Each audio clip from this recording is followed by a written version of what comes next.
Aujourd'hui, je vous montre comment obtenir l'attestation pour résidence principale, qui est un permis qui est maintenant obligatoire au Québec pour la location touristique courte durée. Donc, j'ai obtenu le mien il y a quelques jours, je suis vraiment content. Ça va me permettre de louer pour 90 jours ma résidence principale, qui est donc dans la ville de Québec, dans le quartier Saint-Roch. Le permis coûte uniquement 75 $ de traitement administratif, 50 $ pour vraiment obtenir le permis par la suite. Et ensuite, vous le recevez par courriel. Vous pouvez le faire imprimer. 90 jours par année, ça peut représenter jusqu'à 10 000 $ par année. Peut-être même plus, dépendamment de votre secteur. Donc, c'est quelque chose qui est extrêmement intéressant. Si par exemple, vous quittez certaines fins de semaine, certains mois, donc vous pourriez louer votre résidence principale. Et donc, vous créez un petit revenu supplémentaire qui peut aller jusqu'à 10 000 $ par année. Aujourd'hui, je vous montre comment l'obtenir. Donc, on va sauter derrière mon écran. Je vais vous montrer ça étape par étape. Donc, c'est vraiment pas compliqué. Ça va prendre quelques minutes seulement. Une fois que c'est envoyé, ils vont analyser votre dossier et ils vous donnent une réponse dans le mois qui suit environ. Alors, c'est parti. Donc, on sera sur Google, on écrit CITQ. Donc, le site va sortir en premier, c'est de la CITQ, on se rend dessus. Cliquez sur Obtenir une attestation, ouverture de dossier. Ensuite, Nouveau, attestation pour une résidence principale. Ensuite, vous arrivez sur cette page-là qui vous dit donc les règlements en matière d'hébergement. Ça vous dit si vous commettez une infraction, telle amende que vous pouvez avoir, etc. On fait suivant. Ici, encore une fois, avant de faire votre demande, donc ils vous disent bon vous devez vous assurer que c'est effectivement votre résidence principale, donc vous y habitez de façon régulière. C'est une adresse qui est également celle émise sur certains documents, par exemple votre permis de conduire, votre carte d'assurance maladie, etc.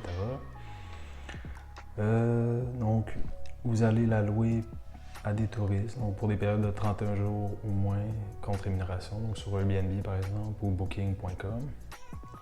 Et vous allez devoir fournir des documents, donc premièrement, si vous êtes propriétaire, un titre de propriété, compte de taxes municipales. Si vous êtes locataire, donc un bail, contrat de location. Et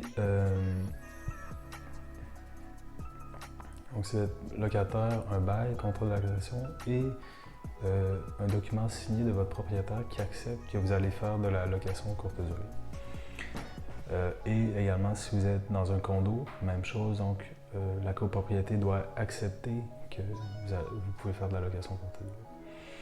Également, ce qui est important, ça va vous prendre une assurance civile d'au moins 2 millions. Donc, chose qui est très importante. Donc, en général, celle-là va coûter un petit peu plus cher que la classique, qui est en général pour 1 million ou 1,5 million de responsabilité civile.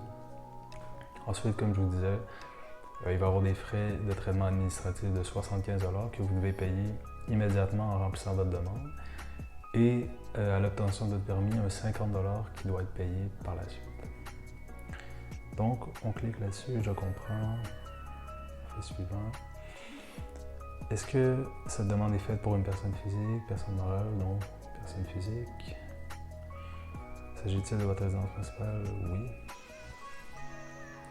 Avez-vous l'intention d'offrir au moins un repas? Donc, si c'est le cas, vous pouvez dire oui, mais je vous conseille de mettre non. Avez-vous vérifié auprès de municipalité? Donc, en général, c'est permis, donc on fait j'ai vérifié et l'usage demandé est permis. Suivant. Et on se retrouve à la première étape pour remplir le formulaire. Donc, je déclare qu'il s'agit de ma résidence principale dont l'adresse est indiquée sur ces cartes suivantes. Donc, en général, carte d'assurance maladie, permis de conduire. Ça peut être autre, vous avez plusieurs options. On fait suivant. Donc, si vous êtes propriétaire ou locataire, donc par exemple propriétaire, est-ce que c'est votre résidence principale? Est-ce qu'elle est située dans un condo? Donc, si c'est le cas, vous faites oui. Pour ma part, c'est non.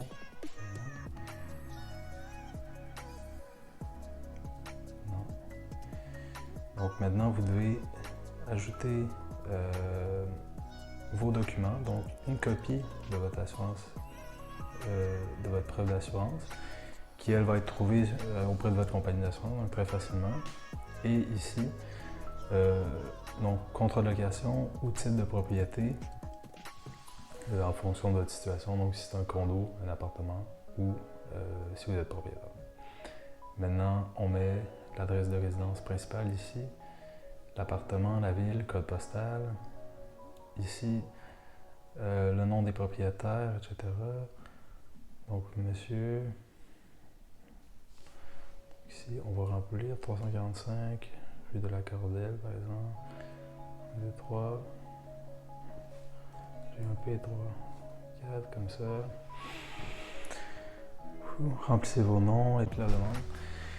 Comme j'ai déjà rempli la demande, je ne vais pas en faire une deuxième pour ne pas annuler ce que j'ai fait précédemment. Mais au final, donc ici c'est l'étape 3. Après il reste une dernière étape qui est en fait de payer le 75$ tout simplement. Donc un coup que tout ça est rempli, vous envoyez ça, vous allez recevoir une confirmation par courriel. Puis, comme je vous disais, vous allez recevoir une réponse dans le mois qui suit. Donc en théorie, si tous vos documents sont corrects, vos informations sont correctes, donc vous allez le recevoir. Alors voilà, j'espère que cette vidéo-là vous a plu. Donc je vous ai montré comment obtenir ce permis-là. Donc comme je vous disais, un coup vous avez obtenu ça, vous pouvez faire de la location courte durée. Donc ça peut représenter un très gros surplus dans votre budget. Donc simplement de le louer quelques fins de semaine. Donc quand vous êtes parti, vous pouvez le louer 100$, 150$ la nuit en fonction de où vous êtes. Si vous êtes dans la ville de Québec par exemple, ça peut être environ ça, 100$, 150$. Donc c'est extrêmement intéressant. Donc moi je vous recommande fortement d'obtenir ce permis-là. Il est disponible, il est simple à obtenir. Donc je ne vois pas pourquoi vous ne l'obteniriez pas. Donc je vous ai montré comment faire aujourd'hui. Comme vous avez vu, c'est un processus extrêmement simple. Donc je vous invite fortement à le faire. Après ça, si vous avez des questions concernant la location courte durée, je vous invite à les écrire en commentaire. Vous pouvez regarder mes autres vidéos qui traitent de comment bien gérer sa location courte durée, comment maximiser ses profits. Donc vous pouvez regarder tout ça, c'est tout gratuit. Donc ça va vous montrer comment maximiser vos tarifs, maximiser votre taux d'occupation. Donc moi, c'est ce que j'applique depuis des années dans la location courte durée et je vous partage comment faire. Donc, si vous avez apprécié cette vidéo-là, je vous invite à liker, à écrire un commentaire pour donner des recommandations et abonnez-vous à ma chaîne si vous voulez plus de vidéos. Donc sur ce, à la prochaine et je vous souhaite un très grand succès dans votre location courte durée.